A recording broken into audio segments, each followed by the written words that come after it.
Here's Dan Shapiro to help you find your edge, master your process, and own your future.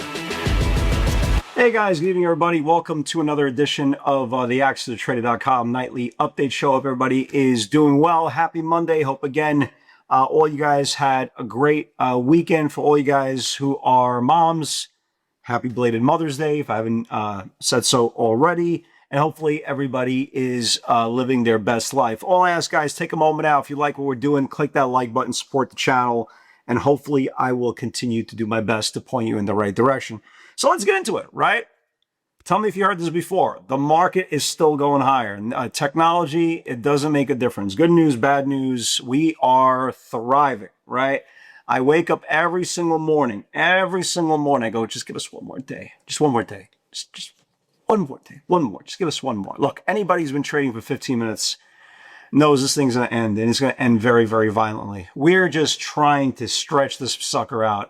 Again, for the last couple of weeks, I've been leaving alone anything that's stretched out. Again, the higher the stock goes away from its natural pivot, the higher probability the stock gets pulled. The common denominator are still the stocks coming out of bottom, intermediate, and longer base consolidation channels. That's the key. You don't need to, you don't need to chase, even though again, Micron, I mean, what can you say, right? What can you say on Micron? What can you say on SanDisk? Even though, the stock came in 100 points off its overnight highs. But what can you say, right? What can you possibly negative say about AMD and this one and that one? Nvidia today, went nuts again. Like, what are you going to say about these stocks, right? What can you possibly say negative about these stocks? Having said that, again, the higher a stock goes, the higher probability that it's away from its natural breakout. Well, there is going to be pull. And again, I know some of you guys have started in the last couple of years, and there's no possible way the market can get pulled. No way. No way. Yes, no way. I said the same thing during the internet craze. There's no way. Absolutely no way.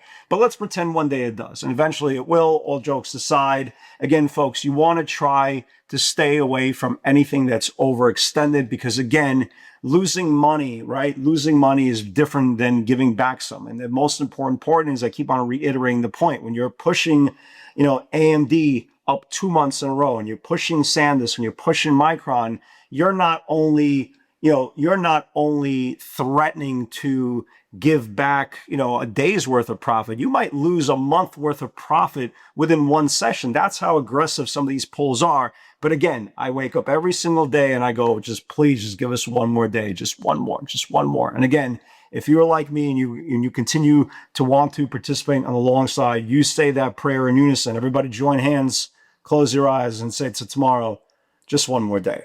Let's see what happens then.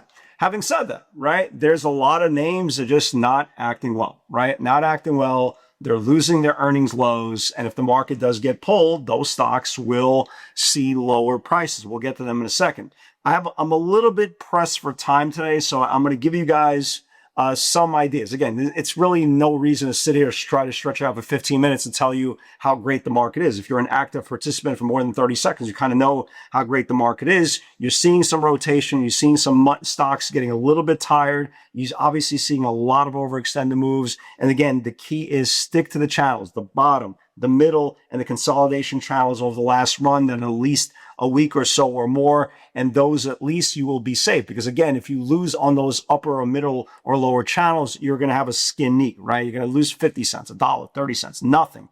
If you're losing on Micron, right, you kind of get the picture. So let me give you guys some channels, right? Let me give you guys some channels to watch for tomorrow. Again, you're going to see a common denominator. They're all coming off the bottom. They're all coming off the middle, or again, they're coming off consolidation channels.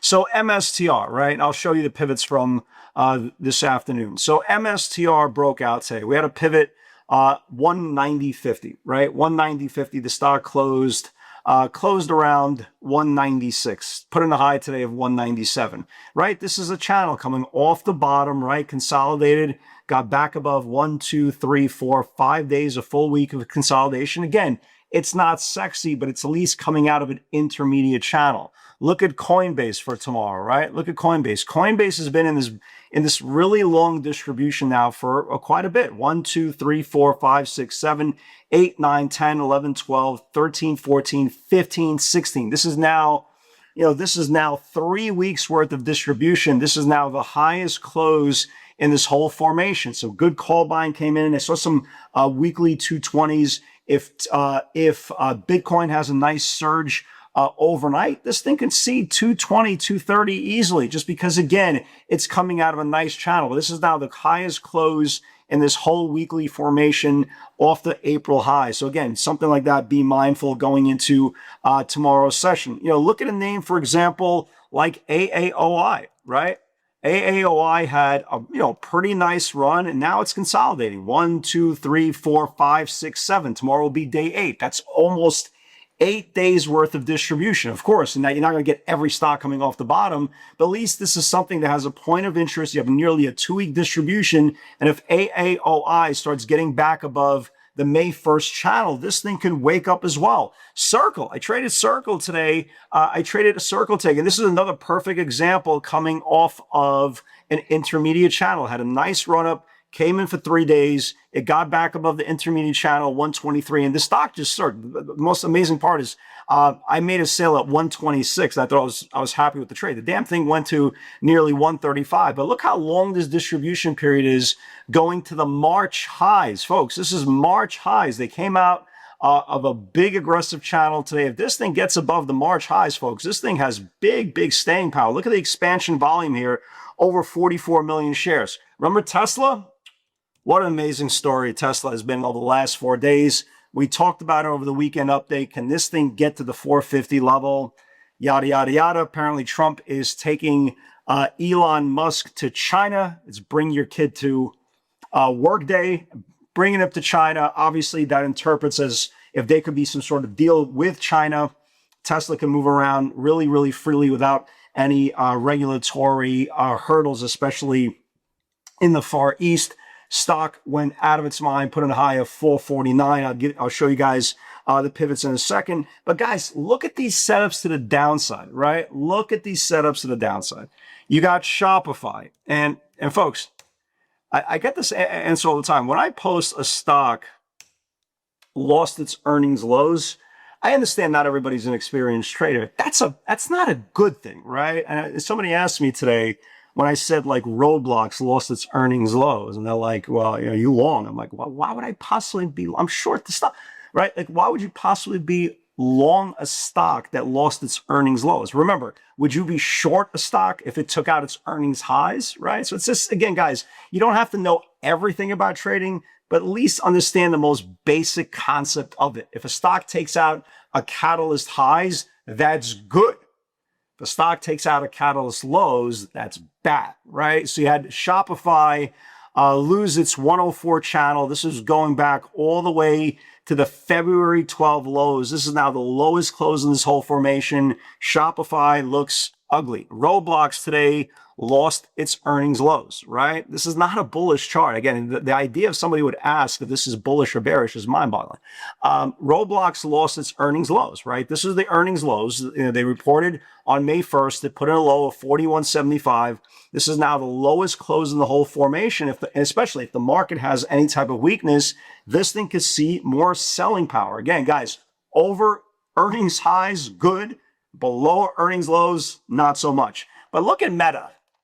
Don't think I forgot about Meta. Guys, look how close Meta is, right? Look how close Meta is from losing its earnings lows. I mean, we are just like hanging on like G.I. Joe in the Kung Fu grip. I just literally dated myself. But look at Meta's chart, man. If Meta loses the earnings lows, because I remember, if you guys remember, I shorted Meta, was it last week or the week before? I forget. But anyway, I shorted the stock, went down a couple of points, and there was a reload buyer sitting there at 600. Eventually got me out. It took a small loss in the trade. But now it's starting to come back here, man. This is now the lowest close in the whole formation. All it needs to do is confirm that earnings lows, and Meta can get hit pretty aggressively. So let's keep an eye on that. So there's a lot of good-looking charts still, right? Like the Coinbases of the world, the MSTRs of the world. the AAOIs of the world, the circles of the world, but there's a lot of overextended stocks. Like, for example, again, can Tesla go higher tomorrow? Yeah, sure. But if your first trade on Tesla tomorrow is at 450, right? You're doing it wrong, man. The damn thing reclaimed back the 50-day moving average here, the 50-day EMA here, the 200-day moving average here. You give me 3 separate entries. If your first trade is tomorrow, okay, you better take off the euphoria glasses. In this market, yeah, does it probably go higher? Sure, right? But there's a lot better and safer opportunities than buying tomorrow AMAT into highs, or Micron, right? Or Micron into highs. These stocks are just beyond elevation mode. They're in Pluto. They're in Mars. They're in Saturn, man. They're not on planet Earth anymore. Guys, remember, the further a stock is from its natural breakout level, if there is a directional shift, and there's always a gravity trade, again, whether it's going to be tomorrow, a week from now, a month from now, we don't know. But if there's going to be a directional shift, the last thing you want to do is be in something that's 300 points away from its natural pivot. Guys, so just be careful. Be absolute careful. Take each day on its own merit. Take each channel on its own feasibility. And the most important thing is just think about this rationally. Guys, the internet craze was awesome. Like I said when I started the video, every day I wake up and I go, just give us one more upside day, one more upside day. But I know it's inevitable. Anybody who's been trading again for 15 minutes knows exactly what happens. Don't get caught with your ankles bare and your pants are down. Be safe, be practical, be smart. There's still a lot of meat on this bone to the upside, but just make sure they're coming out of bottom or intermediate levels. Guys, have a great night, everybody. God bless, and I'll see you all in the field tomorrow.